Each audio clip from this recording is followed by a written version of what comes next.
नमस्कार साथियों, मेरा नाम है शिवम शर्मा और मेरे चैनल स्टडी सेंटर पर आप सभी का बहुत बहुत स्वागत है। साथियों, आज का ये वीडियो बहुत ज़्यादा इंपॉर्टेंट होने वाला है उन बच्चों के लिए जिनका पेपर 30 और 31 अगस्त को है ना। तो आज की इस वीडियो में प्लीज़ इसको स्किप मत कीजिएगा।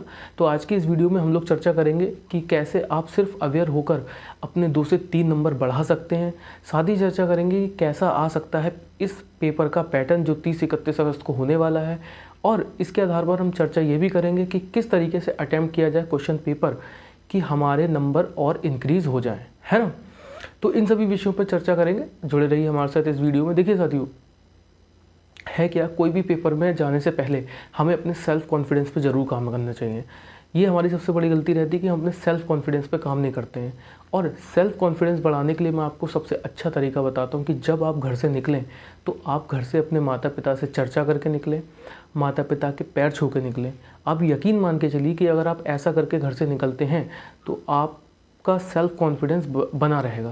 भाई, पता चलना चाहिए ना कि आप सफलता पाने के लिए घर से निकल रहे हैं, है ना। तो कृपया करके जो भी बच्चा अपना पेपर देने निकले, बिना जो कोई पिताजी के साथ जाता है, कोई माताजी के साथ जाता है, तो उनसे चर्चा करें कि हाँ, मेरा सेंटर यहाँ है, ऐसे है, मेरी तैयारी इतनी है, उतनी है। इन सभी विषयों पर अपने माता पिता से चर्चा करके निकलें, जिससे कि आपका स्वयं का सेल्फ कॉन्फिडेंस बना रहे। अब आगे चर्चा कर लेते हैं कि पेपर का पैटर्न किस प्रकार का रह सकता है। देखिए, है क्या कि जो अभी 23, 24 और 25 अगस्त को पेपर हो चुके हैं, इन पेपर में पेपर का पैटर्न जो था 24 अगस्त की जो शिफ्ट का पेपर का पैटर्न था वो हार्ड था, है ना। फिर 24 का हार्ड था, 23 का उससे थोड़ा सा कम हार्ड था, लेकिन 25 का और हार्ड आया है। अब मैं आपको बता दूं, देखिए, जब कभी भी क्या होता है ना, इस प्रकार से जो इतनी शिफ्ट में पेपर होते हैं, मतलब इतनी लंबी अवधि तक खिंच जाते हैं जो पेपर, इनमें क्या होता है कि स्टार्टिंग की शिफ्ट के पेपर जो आते हैं या स्टार्टिंग की डेट्स के जो पेपर होते हैं वो ईजी होते हैं। अब बहुत ज़्यादा संभावना है कि जो 30 और 31 अगस्त को पेपर होगा वो इजी आ सकता है पेपर।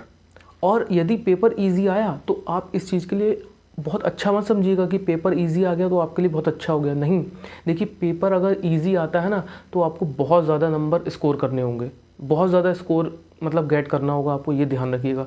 क्योंकि जिनका भी पेपर इजी आता है उनको नॉर्मलाइजेशन में लाभ नहीं मिलता है। ऐसा हुआ है, 41,520 जो वैकेंसी आई थी 2019 में, उसमें ऐसा ही हुआ था कि स्टार्टिंग की जो शिफ्ट के पेपर थे वो हार्ड थे, और जो कंपैरिजन देन अदर जो लास्ट शिफ्ट जो हुई थी उनके, अब जो लास्ट शिफ्ट जो हुई थी उनमें बहुत ज़्यादा नॉर्मलाइजेशन का लाभ लोगों को नहीं मिला था। तो मैं आपसे यही अनुरोध करूँगा कि पेपर अगर ईजी आता है, मान के चलिए, तो आप लोगों को ज़्यादा से ज़्यादा नंबर गेट करने हैं उसमें, ये ध्यान रखिएगा। क्योंकि अगर पेपर इजी आया तो आप लोगों को नॉर्मलाइजेशन का बहुत ज़्यादा लाभ नहीं मिलेगा। तो आप लोगों को करना क्या है कि पेपर अगर इजी आए तो ज़्यादा से ज़्यादा नंबर गेट करने का कोशिश करनी है। अब दूसरी चीज़ पे चर्चा कर लेते हैं कि ज़्यादा से ज़्यादा नंबर तो हम ले आएंगे। अब उसमें कभी कभार होता क्या है कि हमारे कुछ नंबर हमारी कुछ छोटी छोटी गलतियों की वजह से कम हो जाते हैं, है ना। जैसे कि हमारे कभी छोटी गलती हमसे OMR शीट में हो जाती हैं ज़्यादातर। कभी हम कोई सा गोला भरना होता है और कोई सा गोला भर देते हैं। तो ये गलतियाँ आपको नहीं करनी है। ये भले ही छोटी छोटी चीज़ें हैं, लेकिन इन चीज़ों को बिल्कुल अवेयर होकर चलिएगा एग्ज़ाम में, क्योंकि वहाँ का जो प्रेशर होता है ना वो बिल्कुल अलग होता है। वहाँ बिल्कुल मतलब हम थोड़े से डगमगा से जाते हैं, लेकिन आपको फिर मैं वही चीज़ कहूँगा कि सेल्फ कॉन्फिडेंस नहीं खोना है अपना किसी भी कीमत पर। ध्यान रखिएगा, जिस क्वेश्चन का आंसर है उसी क्वेश्चन के गोले को भरिएगा। अपना नाम, अपना रोल नंबर, ऐसी नौबत मत आने दीजिएगा कि OMR शीट में किसी भी प्रकार की मिस्टेक आपसे हो, ठीक है ना। यही है कि अगर आप अवेयर रहे तो आपसे कुछ भी गलती नहीं होगी। तो सबसे बड़ी चीज़ आपको वहाँ पर अवेयर रहना है, जिससे कि आप अपने जो मान लीजिए 2 से 3 नंबर ऐसे ही गड़बड़ हो जाते हैं। कभी लगाना रहता है C लग जाता है, B लगाना रहता है 95 का लग जाता है 96 का। तो ये गलतियाँ नहीं करनी है। अगर ये छोटी छोटी, मैं ये नहीं कह रहा हूँ कि ये गलतियाँ अमूमन हो जाती हैं, बट आमतौर पर ऐसा देखा जाता है कि लोगों से ऐसी गलतियां हो जाती हैं क्योंकि वहाँ पे हम प्रेशर में रहते हैं।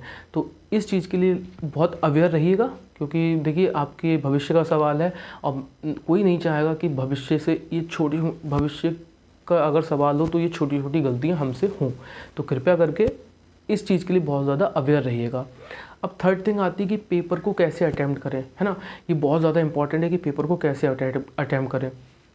देखिए, कोई मैथ में अच्छा है तो कोई हिंदी या GS में अच्छा है। अब देखिए, जो मैथ्स में अच्छा होगा ना वो ऑब्वियस सी बात है रीजनिंग में अच्छा होगा, और जो GS में अच्छा होगा तो वो ऑब्वियस सी बात है हिंदी में भी अच्छा होगा, है ना। तो अब आप लोगों को करना क्या है कि अगर आप मैथ और रीजनिंग में अच्छे हैं तो सबसे पहले मैथ और रीजनिंग उठाइए। मेरा कहने का मतलब ये है कि अगर आप जीएस में अच्छे हैं तो जीएस उठाइए, मैथ या रीजनिंग में अच्छे हैं तो मैथ या रीजनिंग उठाइए, लेकिन वो सब्जेक्ट उठाइए जिससे आपका सेल्फ कॉन्फिडेंस बना रहे।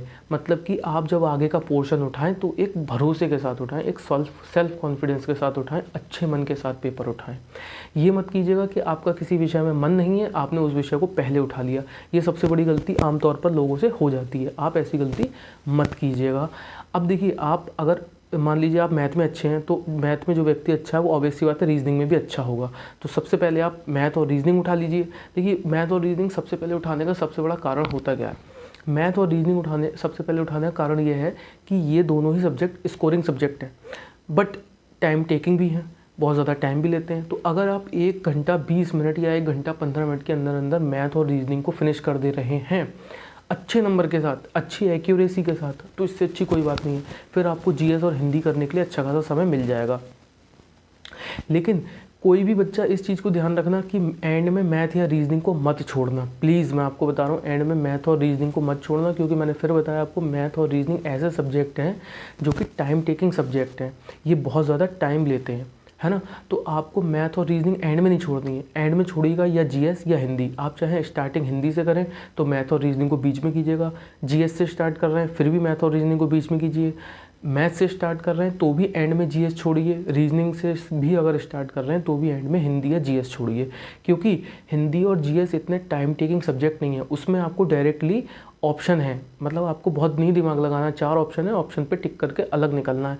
लेकिन मैथ और रीजनिंग में क्या होता है कि आपको क्वेश्चन सॉल्व करना होता है, और जब आप क्वेश्चन सॉल्व करते हैं ना तो वो टाइम लेता है ना।